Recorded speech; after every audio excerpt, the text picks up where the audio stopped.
Right. Now I can go on forever, or you can ask questions. I don't mind. What would you prefer?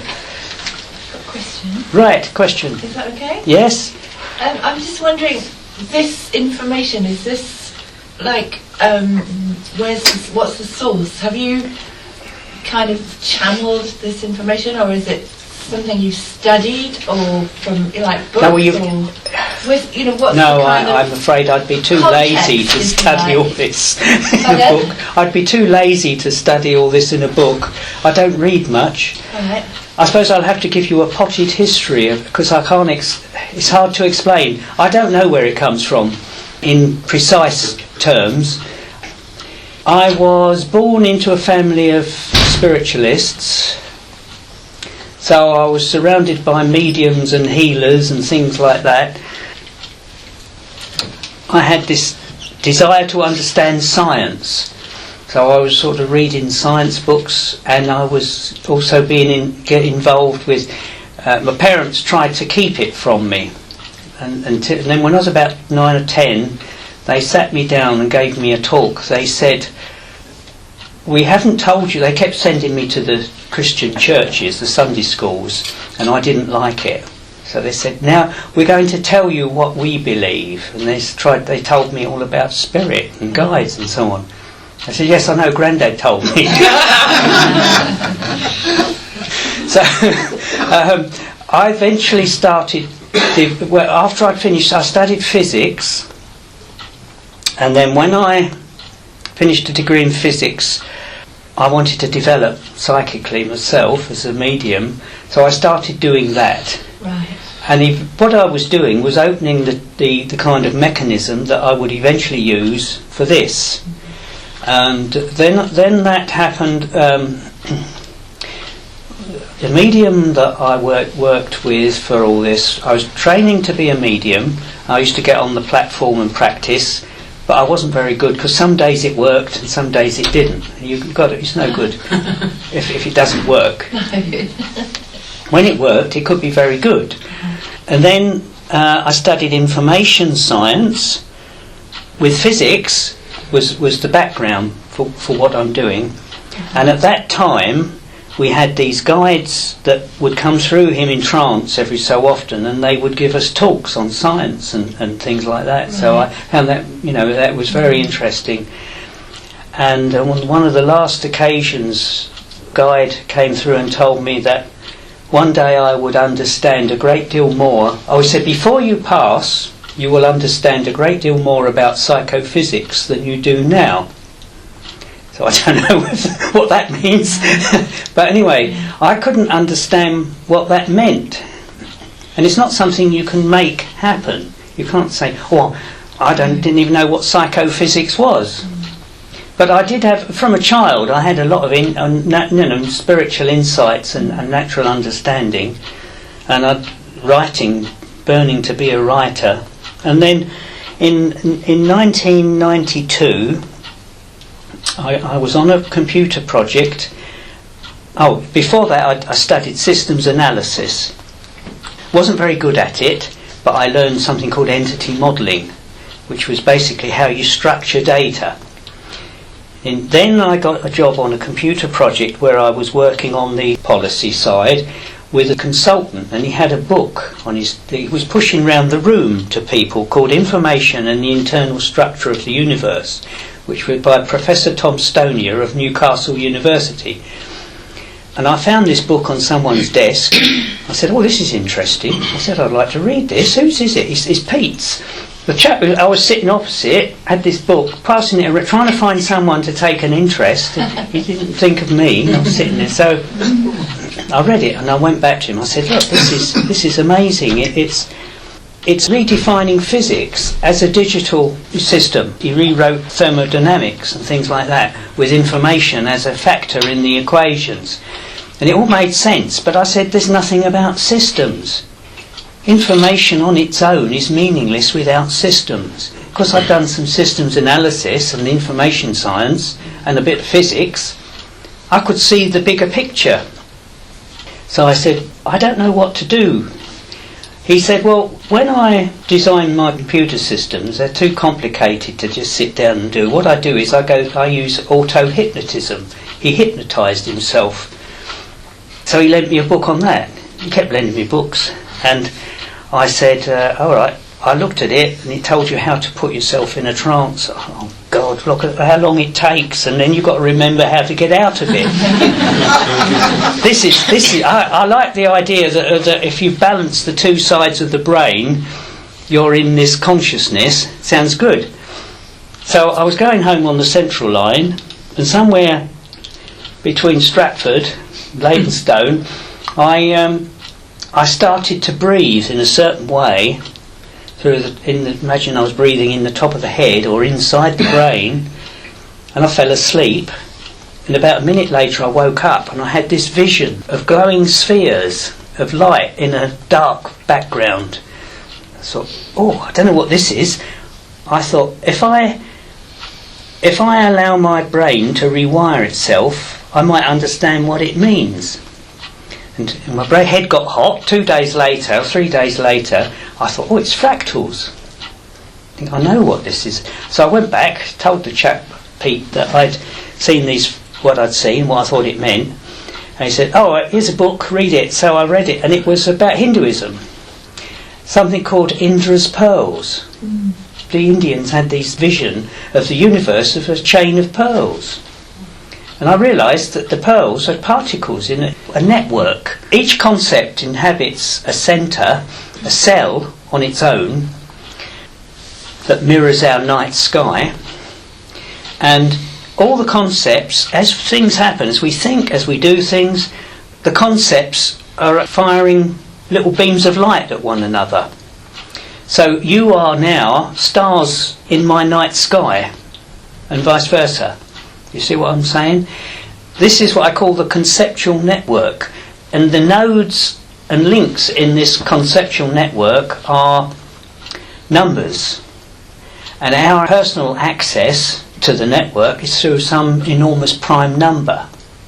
And our DNA is a subset of the network. So we're a bigger pattern that defines the DNA, which creates the physical form.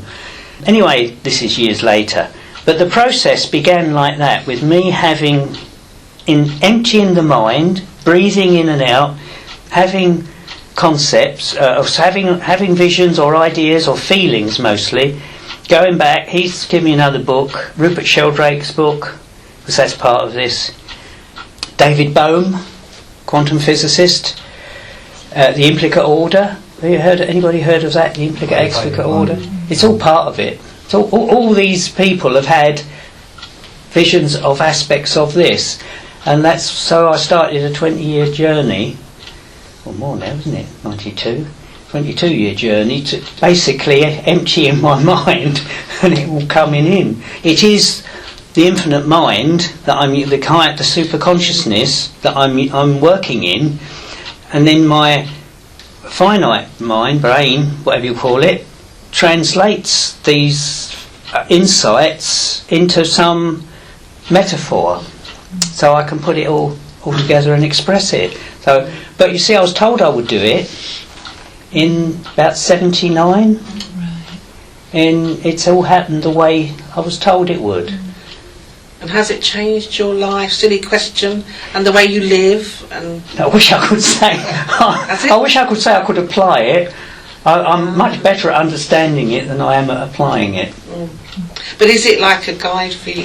Well, to be honest, yes, it is. It must change you. It constantly changes you. I mean, I go more into a higher conscious state, but that separates me from the detail of the world, and I'm getting. It's a bit the classic sort of absent-minded professor. I'm driving my wife mad because I don't always remember things or grasp things, and you know, I'm off somewhere exploring the big picture. To the best of us, my dear. And I'm ain't no bad, you know. You've got commonalities with Einstein and bloody Well, the strange thing is that a lot of them turned up when I was in the circle and all those years ago, and I didn't know why, just to say hello. Not Einstein, but Newton and one or two others. But you see, the thing is, because of the science that I've done, I just went through these experiences. It was all mapped out. The pathway was there. All I had to do was wander along it. It was a doddle, really. I mean, if I'd had to think it out, I'm not intellectual. I'm not. I can't do the Times crossword. I'm no good at mathematics. So are you saying you opened a door and walked through the path? Yes. Yeah, that's it. Using the higher consciousness, but using it in a way where it becomes. And my wife, June, has got her own spiritual pathway, and the two paths kind of, we interact. Yeah. We see things from a different perspective, but we're both on the same path. Yeah. And her work, she does something called the Melchizedek method, and she's done lots of other systems. I found it a terrible struggle to do academic courses and pass exams because I've got a terrible memory. But I don't have to remember this. No. It's in my consciousness. So I'm very lucky. And what's your concept on black holes? Because I noticed you had a chat with Dr. Manjay at the conference. I knew some time ago that matter creates space. This was one of my first concepts. You see, the view of science of the universe is that it's this vast empty box, and that if there wasn't anything in it, it would still be here. And the other thing is that they argue about whether space is curved and finite, or whether it's curved outwards and it's infinite and never-ending. It's a continuum, so it's all one. Well, it isn't like that at all. What I realised quite early on was that what I call objective time is a pulse. If you think of the yin-yang model, the white, you see, I've only talked about the 0 level at the moment, the points. But if you go up the level, the number 1 is linear. Everything is made of lengths of something, Planck length. The quantum physics is, the universe is structured in units of length, and pulse of duration of time is similar. Not absolute time, but this objective time. Now, and you go up, the next level is planes. Number 2, planes. Planes of consciousness. We're on planes of consciousness, and in the unconscious mind of the universe, the planes of consciousness are calculating all the possibilities for every situation and everything and every object. And on the level 3, you've got 3-dimensional space. You get spheres, orbs, all these things, and our chakras. They are the centres of consciousness that do the processing, that project us into time and space. Then you go up level 4, time. It is where we are like the universe is pulses, and it's like the frames of a movie. If you look at each frame, it's static, it's not moving. But consciousness moves like a light through the pulse, through these static frames, and it's like switching on the film. Instead of seeing the pictures one at a time, you move it and you get smooth flow and movement. So when you get to the 5th level, fifth dimension, you've got processes that happen across time. Get to 6, you get to the level where our consciousness is focused as individuals. Our finite selves that appear to be isolated from the rest of the universe are on level 6, the number 6. And it's the level of carbon life forms. What is carbon? 6 protons, 6 neutrons, 6 electrons. All life is based on carbon on Earth. 666. The number of the beast, the number of the tree, the number of the plant. Then 7, you're going to the level where everything is one. Consciousness of everything is joined. The more you go up in levels of consciousness, the more you get to the oneness and the wholeness, where nothing is separate. Everything is one. So you get the super consciousness is like this vast field.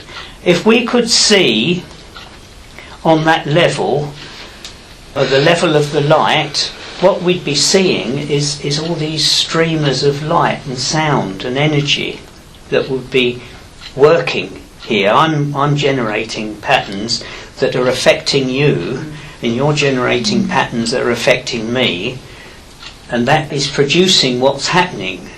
I'm not doing it. It's not just me spouting. You're drawing from me what you need to hear, I hope. I'm doing my best to keep up with it. See what's happened. So what the field of consciousness is like an amorphous light, and what it does is when you're back into spirit, while you're not here, whatever your natural state is, you can choose to enter into any form of existence just to feel it.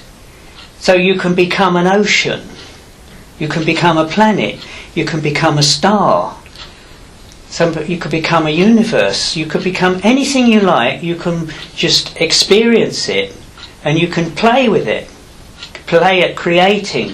The whole point of this is that you come into these rigid structures, incarnating, because it was meant to be a vehicle for consciousness to manifest in physical form. Now what happened was, I think we were interfered with by higher levels of being, an attempt to create a more balanced individual. And in the process, what they did was, they tried to get us to be as consciously active on the physical dimensions as we were in the spiritual. Now, something went a bit wrong, and what's happened is we've become totally focused on the physical consciousness, the physical dimension.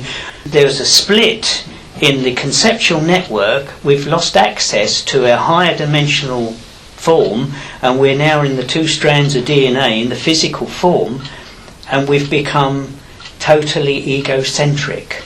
We've come to believe we are the finite form.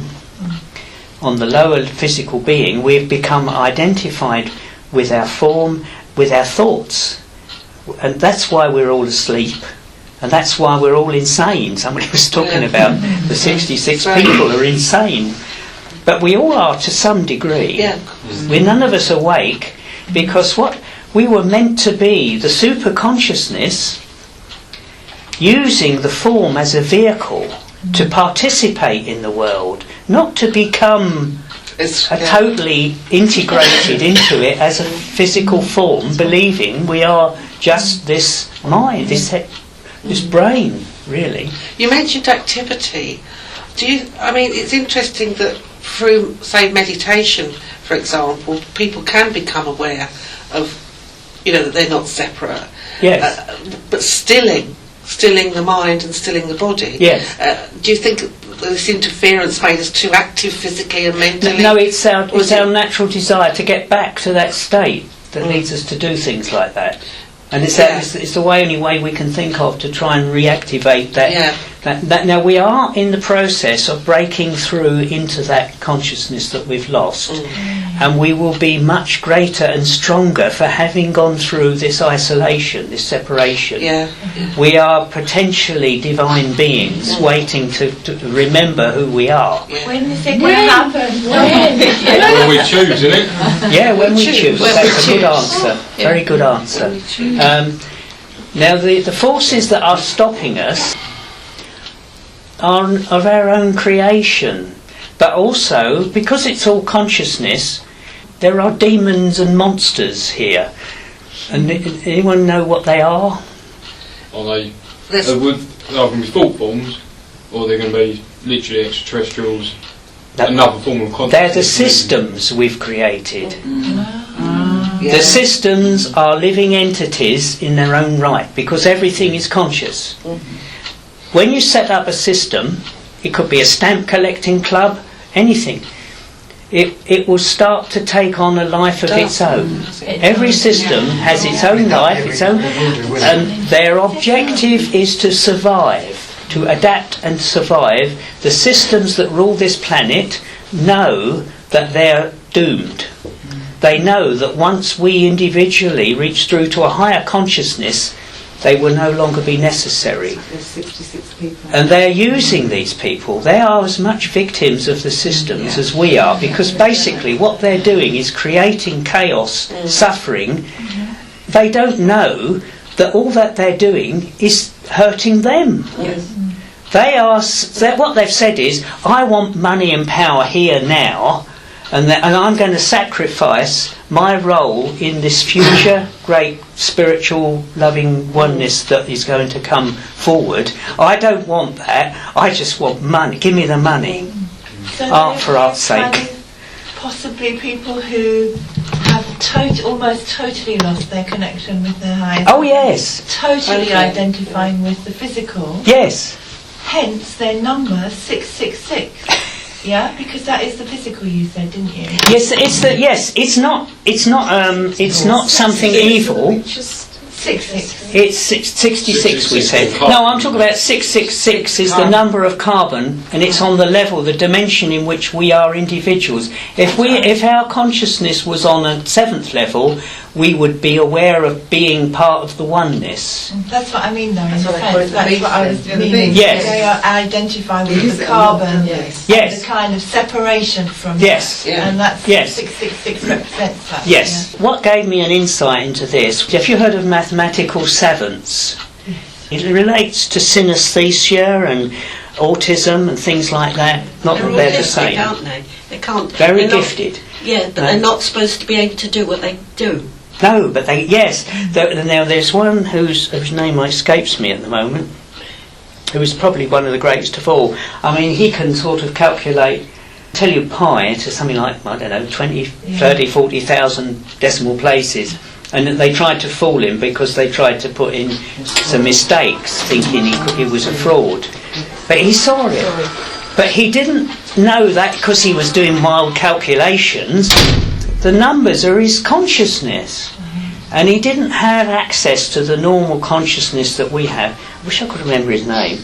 But he said, if he wanted to experience loneliness and separation, he thought of the number 6. Wow. No wonder it's everywhere. And that, you see, on any other level, we would be one. But we're on that level in order to experience separation. I know these people are doing bad things to us, but we all agree to what we go through before we come here. Yeah. Nobody in their right senses would pick things that happen to us. But the soul knows what it needs to adjust itself and to unravel and reveal the divine nature within. And that can only happen through these experiences which we're learning from. So you that's can't the experience process. oneness unless you've experienced Exactly. separation. That's the yin and the yang. You've got to experience the opposite.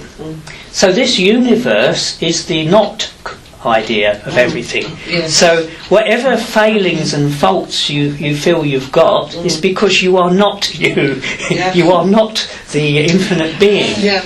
But these are the clues for you to understand what you really are. So whatever you feel about yourself you're not happy with, that isn't you. No. You're something else. You started off talking about the black hole. But Oh, the we black didn't holes. get that. Right, okay, black holes.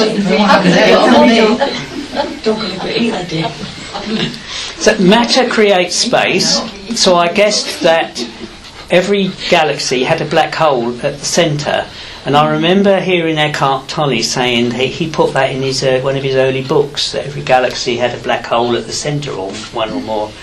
And his publisher wouldn't let him put it in because science hadn't proved that or discovered that.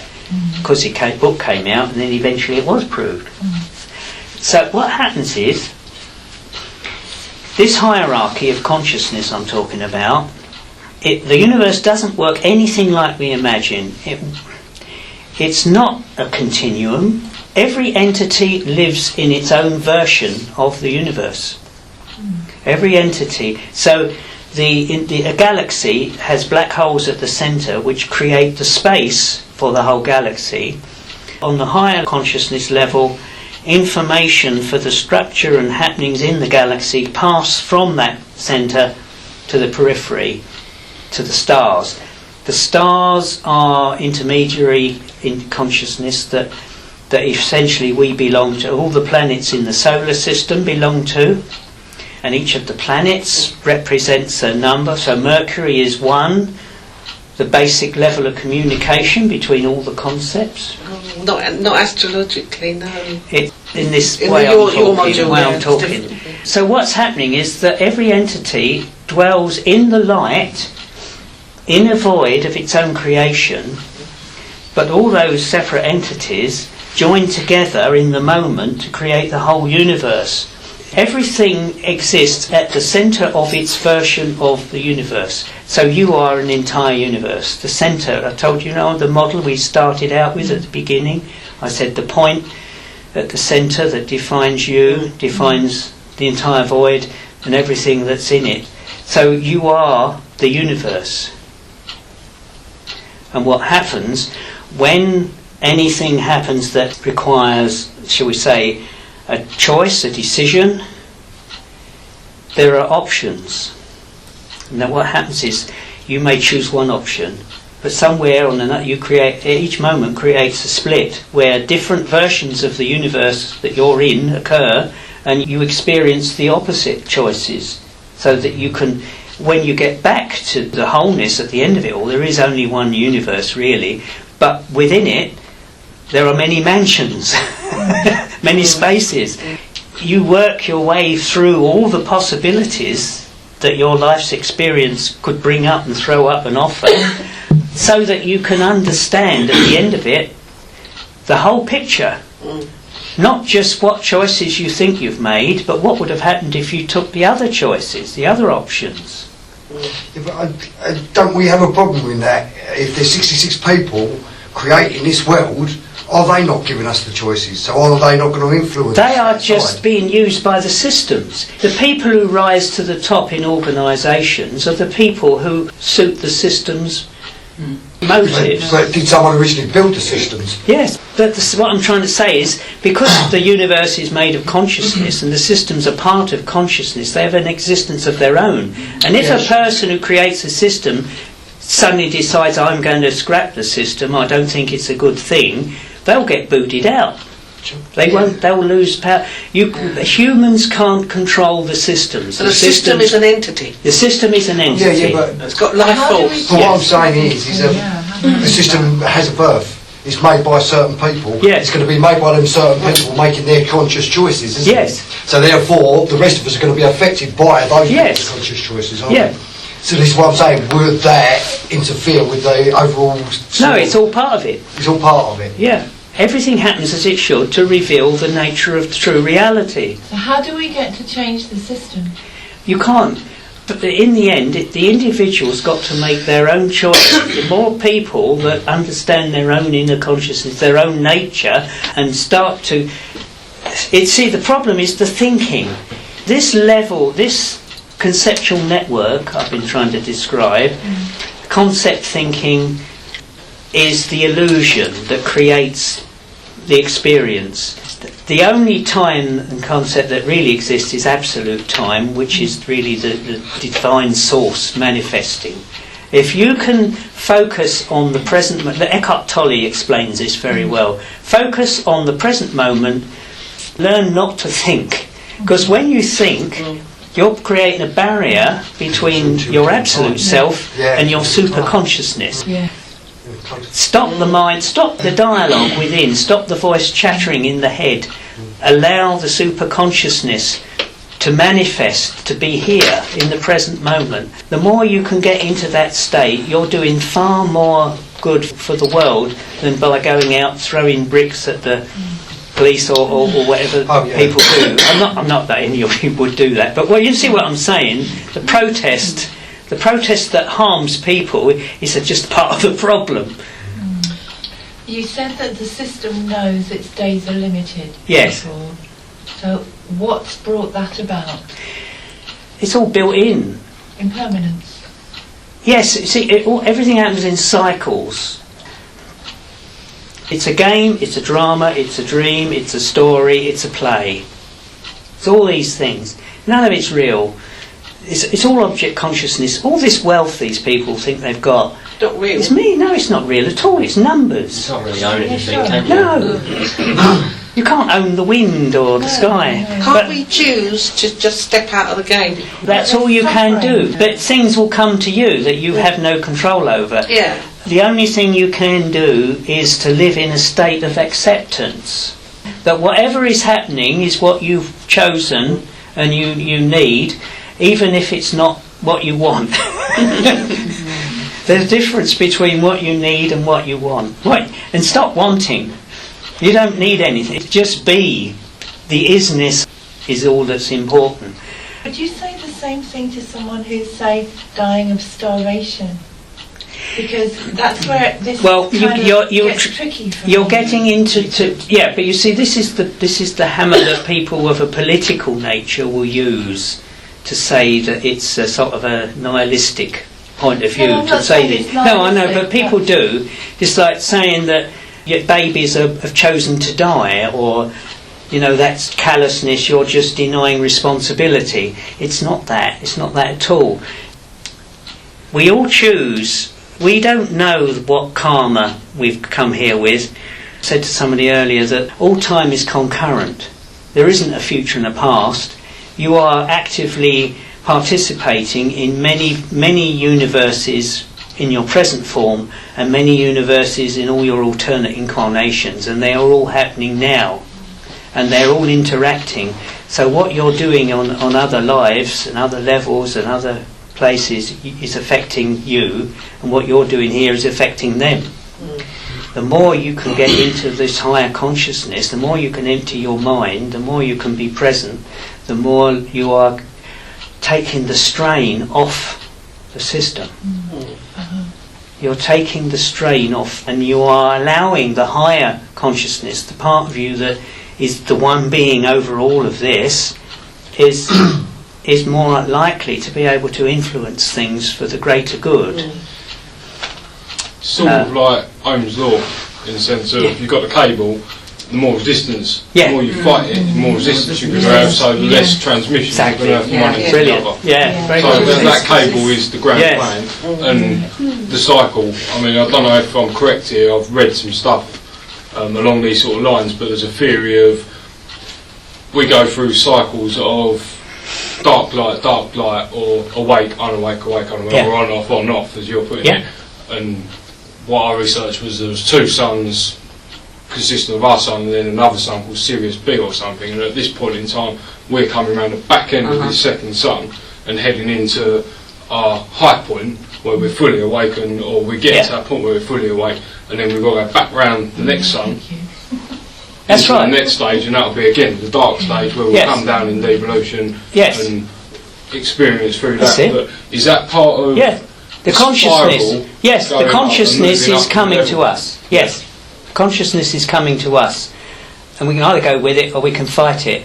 Is that sun a physical sun, or is it a metaphorical sun?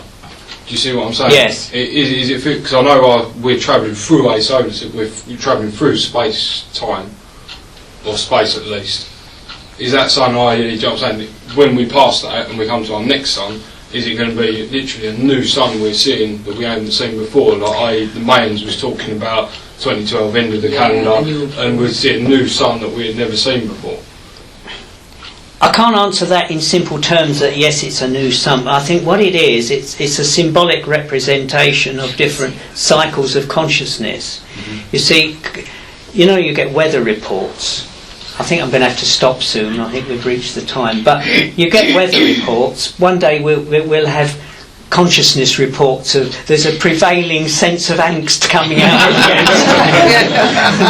They did something like that. There was a global consciousness project, and they had different coloured dots, and they were trying to measure responses to various things. Yes. But it was very rudimentary. Yes. Yeah. Yes. But it's all there. Things will get better, but I can't tell you when or how, but I just know. But the other thing is, whatever happens, it's not real, and even if you pass on to another dimension, you'll find it's a lot better. But what you've gained for being here, you cannot at the moment conceive. And there are a lot of entities, a lot of consciousness in the universe watching what we're doing, waiting to see the outcome of this experiment, because it is totally fantastic. just to incarnate here for a day is apparently a desire of many life forms. Just to be part of this pattern that is totally unique and wonderful, but we just don't know it. So you are wonderful people in a wonderful state. Thank you very much.